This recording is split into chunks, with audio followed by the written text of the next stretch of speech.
मेरा नाम सबीना है और मेरी उम्र 25 साल है। मेरी 15 साल की नंद अचानक प्रेग्नेंट हो गई। पूरे घर पर अचानक कयामत टूट पड़ी। उसे जब भी पूछते कि सब किसने किया तो वह डर कर कुछ नहीं कहती। मेरे सास उसे अपने साथ कमरे में ले जाती और उसे अपने पास सुलाती थी। एक रात पति के सर में दर्द था तो मैं दर्द की दवा लेने अपनी नंद के कमरे में चली गई तो मेरे सर पर आसमान टूट पड़ा, क्योंकि मेरे 17 साल की नंद के साथ तो मेरे सास। आज मैं आपको अपने दर्शक द्वारा भेजी गई एक सच्ची जीवन कहानी बताने जा रहा हूँ, जो हमारे एक दर्शक ने मुझे भेजा था। आप मुझे अपने जीवन में घटी कहानियाँ भी भेज सकते हैं। मैं इसे अगले वीडियो में कवर करूंगी। आज के वीडियो में मैंने कुछ स्थानों पर सत के स्थान पर सस का उच्चारण किया है, कृपया समायोजित करें। मेरा नाम सबीना है। मैं गांव में रहती थी जब मैं बहुत छोटी थी। मेरी अम्मी का इंतकाल हो गया था। मेरी परवरिश के लिए मेरे पापा ने दूसरी शादी कर ली थी और उनसे मेरे पापा के 3 बच्चे थे, एक बेटी और 2 बेटे। लेकिन वह मेरे साथ क्या व्यवहार करती थी, इसकी मेरे पापा को बिल्कुल भी खबर नहीं थी, क्योंकि पापा सुबह को जाकर शाम को आया करते थे। तब मैं थक हार कर सो चुकी होती थी और सुबह मेरे उठने से पहले ही वह काम पर चले जाते थे। मेरे बहन भाइयों का व्यवहार भी मेरे साथ कुछ ज़्यादा अच्छा नहीं था। मेरी सौतेली माँ जैसे ही पापा काम पर जाते मुझे तीतर उठा देती, कहती कि कमबख्त तू कब तक लेती रहेगी और जा, तब तक बिस्तर पर पड़ी रहेगी। जल्दी से उठकर घर का काम कर, तू नहीं करेगी तो तेरा बाप करेगा। क्या मैं सुबह उठकर घर का सारा काम करती, नाश्ता बनाती और फिर स्कूल जाती, और जब वापस स्कूल से आती तो फिर मुझे घर के कामों में लगा दिया जाता। और जब मैं रात को थक हार कर बिस्तर पर लेट जाती तो मैं अपनी अम्मी को याद करके बहुत ज़्यादा रोती थी। पता नहीं क्यों ऊपर वाले ने मुझे मेरी अम्मी से दूर कर दिया। अगर मेरी सगी माँ होती तो वह मेरे साथ ऐसा व्यवहार कभी भी नहीं करती। मैंने काफ़ी बार पापा को बताना चाहा। जैसे ही मेरे पापा आते और मैं खाना लेकर जाती तो वह मेरे हाथ से खाना छीन लेती और पापा के सामने गुस्से कहती कि सारा दिन तो पड़ी रहती है और पापा के लिए खाना लेकर ऐसे ही चल जा, यहाँ से जाकर सो जा, और फिर सुबह स्कूल के लिए नहीं उठती है। मेरे पापा से वह मेरी तरह तरह की शिकायत करती। मैं चुपचाप वहाँ से चली जाती हूँ और थक हार कर सो जाती। मेरे पापा भी अम्मी के कहने पर चलते, उन्हीं की बात मानते, उन्हीं की सुनते थे। मेरे पापा का व्यवहार भी अब मेरे लिए पहले जैसा नहीं रहा। मैं रात को बहुत रोती और ऊपर वाले से कहती कि सबसे मेरी जान कब छूटेगी और कब मुझे सुकून की जिंदगी मिलेगी। मुझे नहीं पता था कि मेरा बचपन खेलने कूदने के बजाय इस कशमकश में गुजर जाएगा। इन हालातों ने मुझे वक्त से पहले बड़ा कर दिया था। मेरे और बहन भाइयों ने भी मेरे साथ ऐसा ही व्यवहार रखा था। पापा मेरे पापा के साथ कदम से कदम मिलाकर चलते। मेरे पापा ने उन्हें बहुत ज़्यादा पढ़ाया लिखाया था और बहुत काबिल बना दिया था। मम्मी को भी इस बात का गुरूर था कि उन्होंने 2 बेटे पैदा किए हैं और मैं अपनी अम्मी की आखिरी निशानी थी। इसमें कोई शक नहीं कि मेरे पापा ने मेरी अम्मी से बहुत मोहब्बत की थी और वह मेरी परवरिश के लिए ही दूसरी शादी करने के लिए राज़ी हुए थे। लेकिन मेरी किस्मत में कुछ और ही लिखा था। मेरी दूसरी अम्मी मेरे सास कभी इस तरह पेश नहीं आई जैसे मेरे पापा सोचते थे, बल्कि वह तो उल्टा मेरे पापा की नज़रों में मुझे इतना गलत साबित कर सकती है कि मैं यह बात सोच भी नहीं सकती थी। आखिर सौतेली माँ सौतेली ही होती है। मेरे स्कूल अब ख़त्म हो चुका था और मेरी सौतेली माँ ने अब मेरे लिए रिश्ते देखना शुरू कर दिए थे। वह मेरे लिए ऐसे अजीबोगरीब रिश्ते देख रही थी कि जैसे बस मुझसे जान छुड़वाने हो। वह मुझसे बस अपनी जान छुड़वाना चाहती थी। मैं तो जैसे सब घर बालों के लिए बोझ बन चुकी थी। हर कोई मुझसे पीछा छुड़ाना चाहता था। पता नहीं मैंने ही सबका क्या बिगाड़ा था। मुझे तो खबर भी नहीं थी कि यह सब मेरे सास क्यों हो रहा है, कि सब की वजह यह है कि मैं एक लड़की हूँ या यह कि मैं इन सब के लिए सौतेली हूँ। मेरे भाई मेरा मजाक बनाते और अपनी पढ़ाई लिखाई पर गुरूर करते, और मेरी अम्मी हमेशा इनका साथ देती और कभी मेरे भाइयों को पापा की नज़रों में गिरने नहीं देती और मुझे हमेशा जलील करती रहती। मेरे रिश्ते की मम्मी की गैर मौजूदगी में मुझसे मिलने के लिए आती और कहती कि बेटी सब्र कर, ऊपर वाले ने तेरे लिए कुछ बेहतर ज़रूर सोच कर रखा होगा। वह मेरे ऊपर हुए तमाम जुल्मों सितम से वाकिफ़ थी और एक वही थी जो अपनों में सबसे ज़्यादा अपनी थी। लेकिन मम्मी के सामने मेरे सास बुरा व्यवहार करती थी, क्योंकि वह जानती थी कि अगर मैं उसके सास अच्छा व्यवहार करूंगी तो इसके पापा के सामने यह मुझे भी बनवाकर मेरा आना जाना भी इस घर में बंद करवा देगी। वह चुप कर मुझसे मिलती है और मुझे बहुत ज़्यादा प्यार करती है। मेरे लिए कपड़े लेकर आती है, खाने पीने की बहुत सारी चीज़ आती है। एक दिन तो गज़ब ही हो गया जब मैंने अपने पापा से कॉलेज जाने को कहा कि यह मेरा पहला और आखिरी सपना था, लेकिन मेरे बहन भाइयों ने और अम्मी ने मिलकर ऐसा जाल बिछाया कि मेरे पैरों तले से ज़मीन निकल गई। पापा जैसे तैसे मेरे एडमिशन के लिए राज़ी हो गए। आज मेरा कॉलेज का पहला दिन था और मैं हंसी खुशी घर वापस आ रही थी। मेरा आईडी कार्ड, जो कि गलती से रास्ते में गिर गया था, और वह मेरी ही कॉलेज के किसी लड़के को मिल गया। मैं रास्ते में थी और कुछ ही दूरी पर थी, तो वह मुझे आवाज़ लगाता हुआ आया कि सुनो मेरी बात तो सुनो। मेरा दिल घबराने लगा। मैं आवाज़ सुनकर रुक गई। मैंने जो पीछे मुड़कर देखा तो वह मेरा आईडी कार्ड हाथ में लिए खड़ा था। वह बोला कि आपका आईडी कार्ड रास्ते में गिर गया था।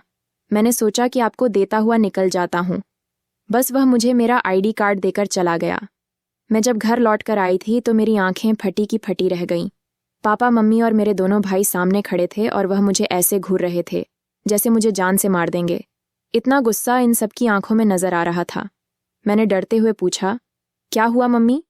वह बोली, चुप कर आवारा, तूने यह सब करने के लिए कॉलेज में एडमिशन लिया था। मेरे तो कुछ भी समझ में नहीं आ रहा था कि यह सब क्या कह रहे हैं।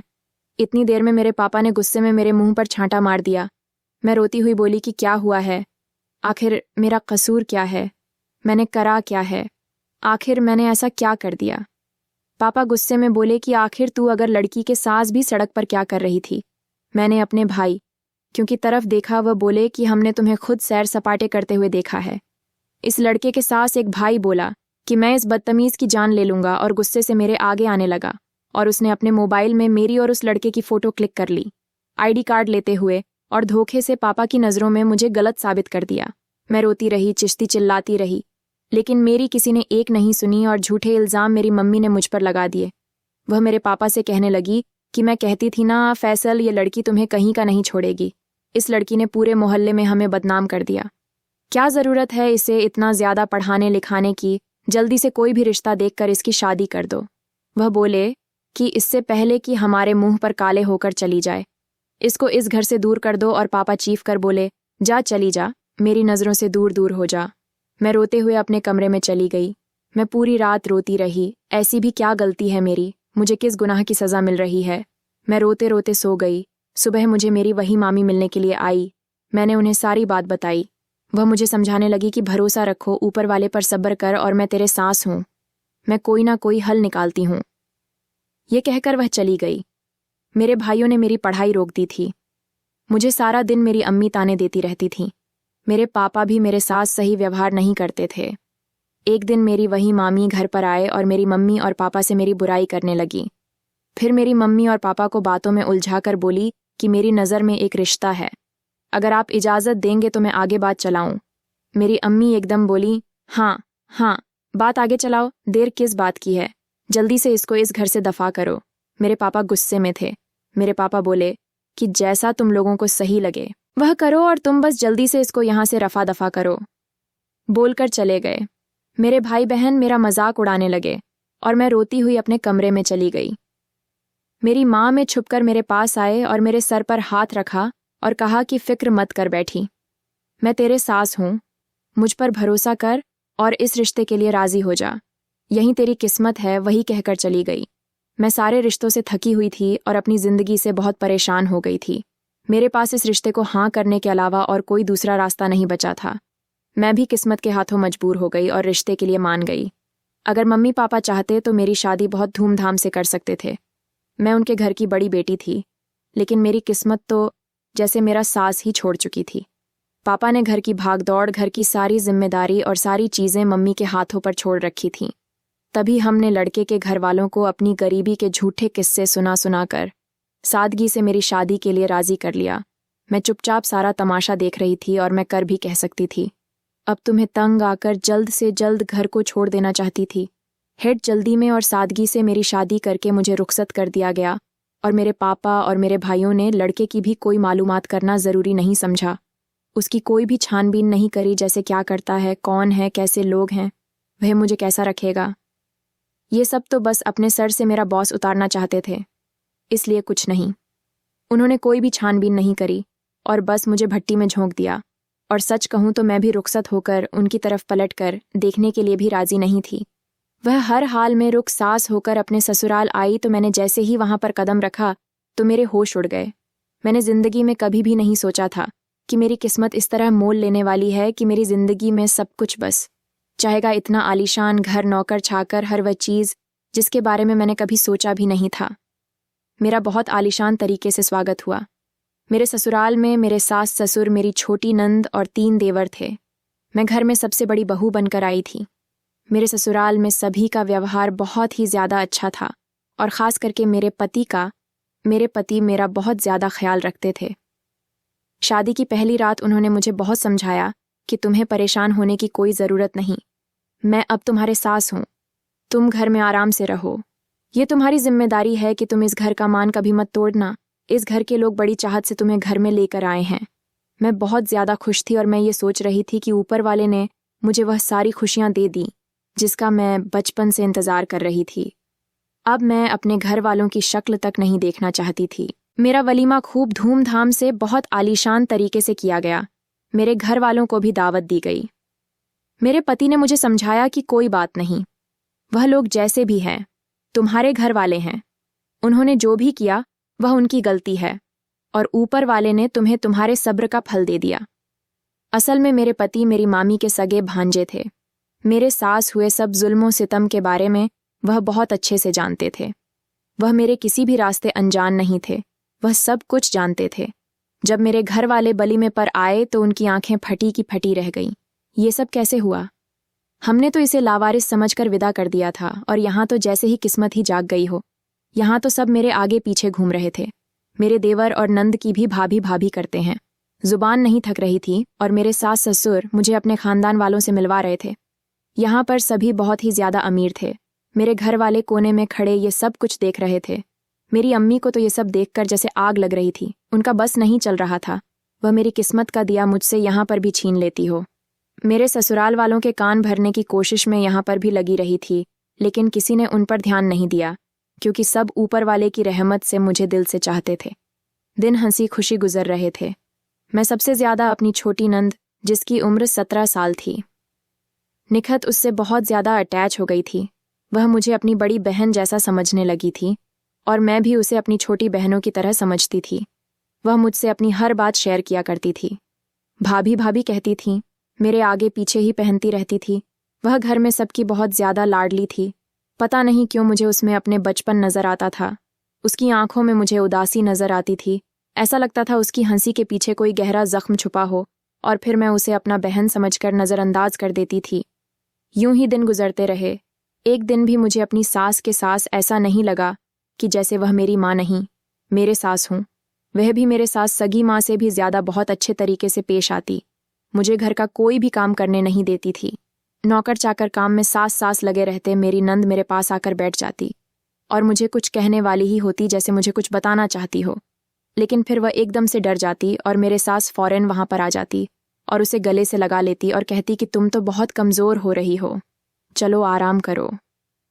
मैं तुम्हें गर्म करके दूध देती हूँ और उससे प्यार करती हुई अपने सांस ले जाती और उसे अपने पास सुलाती। मुझे उसे देखकर आंसू आ जाते और यह देखकर मैं सोचती कि काश मेरी सगी माँ बचपन में मुझे यह छोड़कर नहीं जाती। तू भी मुझसे ऐसे ही प्यार करती। मेरी लाडली नंद कितनी चाही थी और कितनी खुशनसीब है, सबकी लाज दुलारी है। मुझे नहीं पता था कि किस्मत मेरे सास क्या खेल खेल रही है। वक्त मुझ पर फिर से दोहराने वाला था। एक दिन रात को मुझे सोते हुए कुछ अजीब से घुटी घुटी आवाज़ आने लगी। मैं भागती हुई अपनी सास के कमरे की तरफ गई। मुझे लगा कि मेरे सास की तबीयत खराब हो रही है, लेकिन जैसे ही मैं अपनी सास के कमरे में गई तो मेरी सास निखत का सर दबा रही थी। मैंने पूछा, क्या हुआ? मैं तो बोली, कुछ नहीं, इसके सर में दर्द है, मैं इसके सर की मालिश कर रही हूँ, तुम इसके लिए ज़रा चाय बनवा दो। मेरे ससुर काम के सिलसिले में ज़्यादातर बाहर ही रहते थे और अम्मी अपने पास निखत को सुला लेती थी। मोनिका से बहुत ज़्यादा प्यार करती थी, लेकिन मुझे ऐसा लगने लगा था कि निखत बहुत ज़्यादा परेशान से रहती है। उसकी आंखों में अजीब सी कशमकश दिखाई देने लगी थी। मैंने उसे पूछने की कोशिश की तो वह डरी डरी से हमसे जाती थी। मैंने अपनी सास से बात की कि आप तो निखत के बहुत ज़्यादा करीब हैं, मुझे ऐसा लगता है जैसे निखत हम सब से कुछ छुपा रही हो। मेरे सास बोली कि हाँ, कुछ दिन से वह अजीब व्यवहार करने लगी है, उसकी तबीयत भी ठीक नहीं रहती। ना जाने हमारी हंसती खेलती निखत को किसकी नज़र लग गई है। वो रोने लग गई। मैंने उन्हें तसल्ली दी। मम्मी, आप परेशान ना हो, हम सब लेखक के सास हैं। मुझे फिर से अपनी मम्मी की याद आ गई।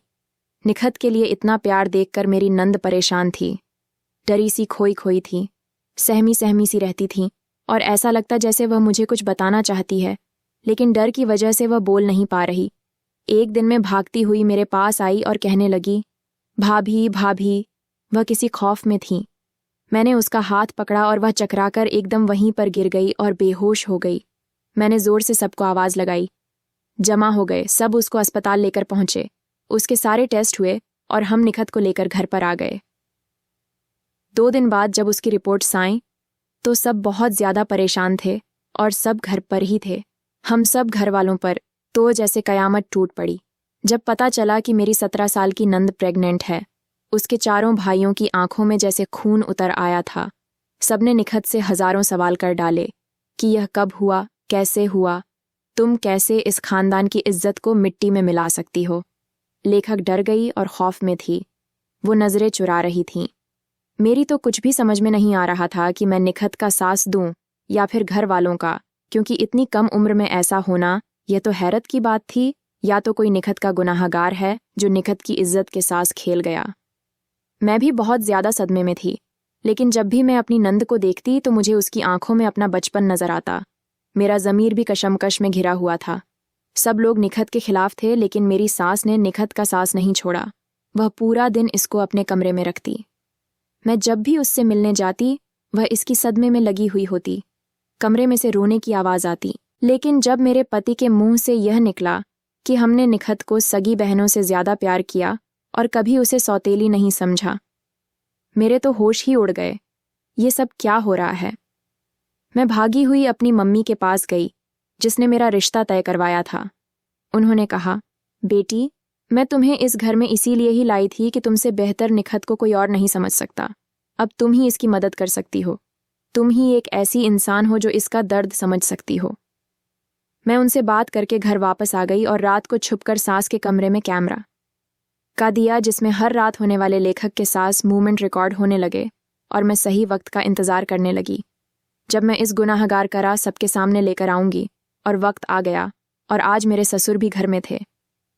मेरी सास रो रो कर उन्हें निखत के प्रेग्नेंट होने की बात बताने लगी। मेरे पति और तीनों देवर भी घर में वहीं पर मौजूद थे।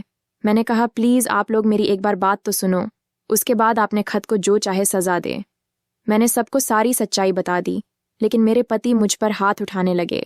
बोले, खबरदार, अगर तुमने मेरी माँ को एक लफ्ज़ और भी कहा तो वह मुझे थप्पड़ मारने ही वाले थे।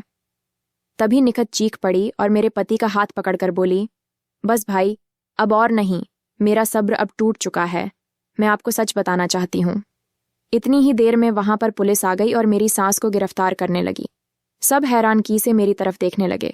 मैंने कहा, आखिर सदा सदा ही होता है और सौतेला सौतेला। मेरे पति बोले, आखिर क्या मतलब है तुम्हारा? मैं बोली, जो मेरे सास बचपन में हुआ वह सब कुछ निखत के सास दोहराया जा रहा था। मुझे 3-4 बार शक हुआ था जब मैंने निखत को अम्मी के कमरे में रोता हुआ और चीखता हुआ देखा था।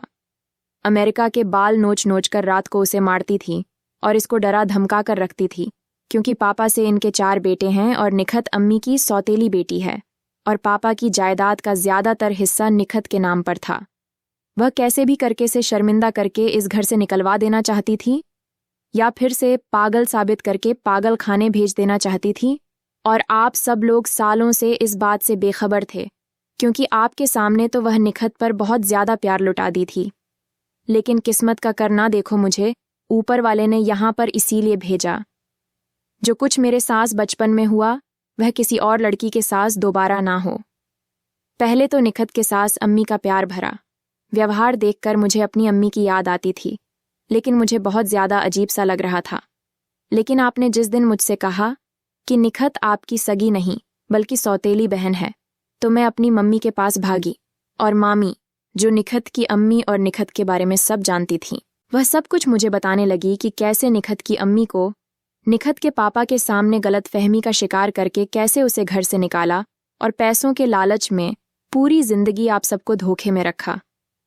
इतना सब कुछ कहने के बाद भी मेरी बात पर कोई यकीन नहीं कर रहा था। सास को तो पुलिस ले जा चुकी थी। निखत भी रो रो कर सब कुछ सच बताने लगी, लेकिन कोई मेरा साथ देने के लिए तैयार नहीं था। मेरे ससुर बोले कि हाँ, मुझसे एक गलती ज़रूर हुई है, शायद लड़की ठीक कह रही है।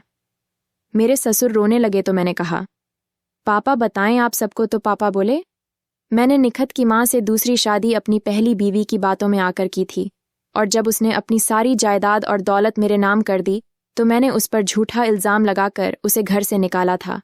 लेकिन यह सब मैंने अपनी पत्नी की बातों में आकर किया, और अब समझ में आया कि वह औरत मेरे साथ क्या खेल खेल रही थी।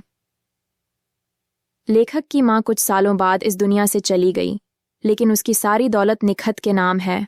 वह बगैर कितने सालों से हमें धोखा दे रही थी, और मैं कभी भी समझ नहीं सका और बेखबर होकर सब कुछ उसके हाथ में दे बैठा।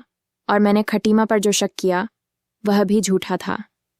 इस औरत ने हम दोनों के बीच गलतफहमी पैदा की और कुछ सीधी सादी बनकर तमाशा देखने लगी। वो रोने लगी और कहने लगे, निखत मुझे माफ़ कर दो, मेरी बेटी मुझसे बहुत बड़ी गलती हुई है। ये सब होने के बाद इनके चारों बेटे रोने लगी और कहने लगी, नहीं हमारी मेहसाना कर सकती। मुझे यकीन था कि मेरे पति हमारी बातों का यकीन नहीं करेंगे। जाहिर है वह सही औलाद जो ठहरी उनकी। फिर मुझे उस कमरे की याद आई। मैं फ़ोन सास के कमरे में गई और वह कैमरा लाकर जो मैंने सास की कमरे में लगाया था वह लेकर आ गई और अपने पति को देते हुए बोली, ये लो सबूत जिसमें तुम्हारी अम्मी की सारी कहानियां मौजूद हैं, जो निखत कितने सालों से बर्दाश्त कर रही थी। उस कैमरे की वीडियो देखकर वह चारों भाई भी रोने लगे कि कैसे वह डराती और धमकाते थी और कैसे निखत का खौफ में रखती थी। फिर अचानक मेरे दिमाग में आया और बोली, निखत वह तुम्हारा प्रेग्नेंट होना। वो रोती हुई बोली, भाभी मैंने कोई ऐसा गुनाह नहीं किया। अब मैंने आप सबकी नज़रों में मुझे गलत साबित करने के लिए झूठी रिपोर्ट बनवाकर आप सबको दिखाई थी, और डॉक्टर भी पैसों के लालच में मम्मी के साथ मिली हुई थी।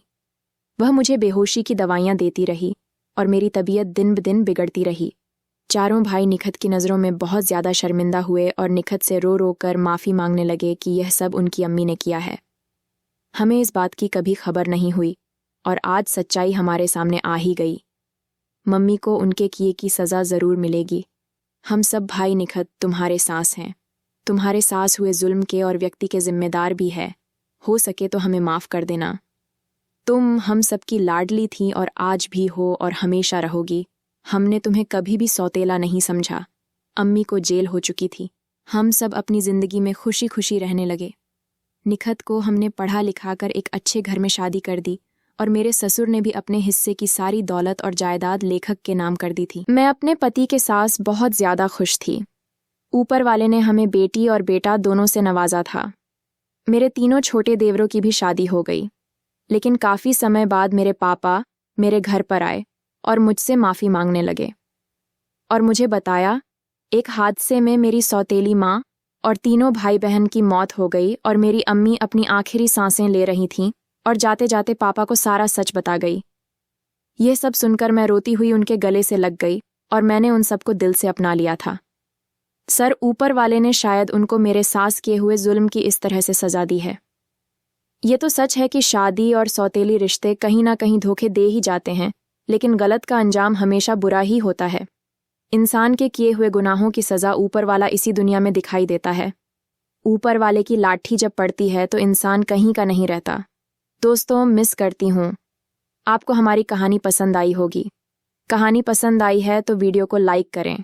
चैनल पढ़ना है तो चैनल को सब्सक्राइब करें और हाँ, नोटिफिकेशन वालों को ज़रूर दबाएं ताकि अगली अपडेट सबसे पहले आपको मिले।